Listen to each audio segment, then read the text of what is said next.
कुरुक्षेत्र के आजाद नगर में गली नंबर 3 के एक मकान में शॉर्ट सर्किट की वजह से आग लग गई। आग लगने से घर का सारा सामान जलकर राख हो गया। जब आग लगी तब घर में मां और बेटी सो रहे थे, लेकिन जैसे ही धुएं से दम घुटने लगा तो दोनों बाहर भागे और पड़ोसियों की मदद से आग को बुझाया, लेकिन तब तक घर में रखा सारा सामान जलकर राख हो चुका था। घर के मालिक तिलक सिंह ने सामाजिक संस्थाओं व सरकार से मदद की गुहार लगाई है। उनका कहना है कि वह एक निजी अस्पताल में सिक्योरिटी गार्ड की नौकरी करते हैं। बेटी की शादी करनी थी तो थोड़ा थोड़ा दहेज का सामान जुटा रहे थे, लेकिन रात लगी आग ने सब कुछ जलाकर राख कर दिया। घर में अब कुछ नहीं बचा है। उन्होंने बताया कि आग लगते ही फायर ब्रिगेड को फ़ोन कर दिया था, लेकिन जब तक फायर ब्रिगेड पहुंची तब तक सब कुछ जलकर राख हो चुका था। उन्होंने बताया कि पड़ोसियों की मदद से आग पर काबू पाया जा चुका था। जी सर, क्या कहना चाहेंगे सर? सर ये मैं तो रात पे ड्यूटी पे गया हुआ था, चौकीदार लगे हुआ BS 8 केस में कुरुक्षेत्र। बाकी ये बिजली के शॉर्ट सर्किट के कारण आग लग गई थी। बिटिया सो रही थी और इसकी मम्मी थी, और ये जैसे ही धुआं होया तो ये बाहर निकल के बाकी हमारे जो आस पड़ोस के बंदे हैं उन्होंने हेल्प करी। और 1 घंटे के बाद फ़ोन कराया इन्होंने पड़ोसियों ने भी, फायर ब्रिगेड आई और 112 पे फ़ोन कराया, पुलिस भी आई। बाकी हमारी यही रिक्वेस्ट है, भी हमारा कई सामान सारा जल के राख हो गया, हमारे कपड़े तक नहीं रहे हमारे पास, और जो भी है सब आग के हवाले हो गया। हमारी यही रिक्वेस्ट है कि ये पूरा घर जल के खाक हो गया, भी सरकार की तरफ से कुछ हमारी हेल्प की जाए, और यही अर्जी है हमारी जी।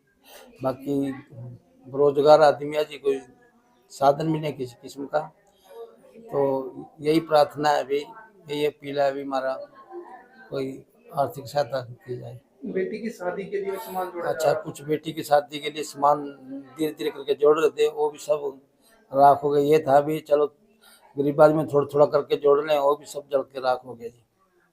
अब बहुत मुश्किल है और समस्या और ये भी हमारे पास तो अब ये भी नहीं है भी हम कहीं मकान किराए पे लेके बैठ जाएं या वो कर जाएं, ये भी आर्थिक तंगी होगी बहुत ज़्यादा ही। फायर ब्रिगेड को फोन कितनी देर में किया था? एक फायर ब्रिगेड को कर दिया था फोन, कोई 12 बजे से कराया था, आई थी वो मेरे ख्याल में 1 बजे के आसपास, साथ ही कर दिया था जैसे आग लगी थी, लेकिन आई थी लेट जी मेरी ये अपील है जी, जो सामाजिक संस्थाएं हैं कुछ हमारी मदद करें, और हमारा सारा सामान जल के राख हो चुका है, ताकि मैं अगर मदद करेंगे तो बिटिया का थोड़ा शादी शुद्धि के लिए काम कर सकें, और ये मकान की रिपेयर वगैरह करा सके और कुछ अपना सामान ला सके। मेरी ये अपील है जी, जो सामाजिक संस्थाएं हैं कुछ हमारी मदद करें, और हमारा सारा सामान जल के राख हो चुका है, ताकि मैं अगर मदद करेंगे तो बिटिया का थोड़ा शादी शुद्धि के लिए काम कर सकें, और ये मकान की रिपेयर वगैरह करा सके और कुछ अपना सामान ला सके। आज टिक्का सिंह नाम है जी।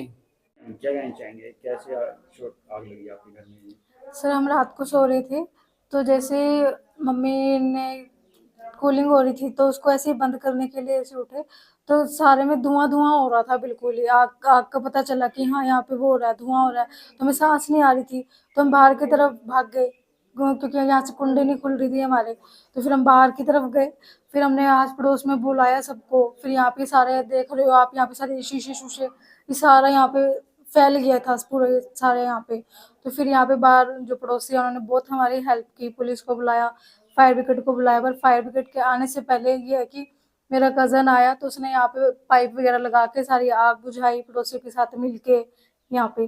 फिर उसके बाद फायर ब्रिगेड आई थी बाद में। फायर ब्रिगेड कितने घंटे बताइए आप? से कुछ टाइम ऐसा नहीं फाइनल पता, पर जब वो आई थी तब आग बुझ चुकी थी। कितना नुकसान हुआ आपका? सर हमारे यहाँ पे इस रूम में सब कुछ था, उधर सारा यहाँ पे हमारा स्टोर भी है, यहाँ पे हमारा पूरा बेड है वो जल चुका है, AC जल चुका है, यहाँ पे वाईफाई था, LED थी, ड्रेसिंग टेबल था, चेयर्स टेबल सब चीज़ें हमारी ऑलमोस्ट सारा कुछ फूक चुका है। जो इसमें बेड में कपड़े थे वो सारे जल चुके हैं, जो हमारे खुद के यूज़ के कपड़े थे वो भी हमारे सारे जल चुके हैं। यहाँ पे वॉशिंग मशीन भी हमारे यहाँ स्टोर रूम में थी, वो भी सारे जल चुके हैं। ये रात कितने बजे की घटना है? सर ये कुछ 12 बजे के आसपास कुछ है, 11:50 कुछ अप्रॉक्स ऐसे टाइम। कोई जानी नुकसान तो नहीं हुआ? सर नहीं, हम मेरी मम्मा और मैं दोनों घर पे थे, हम दोनों सेफ हैं। आपका रितिका।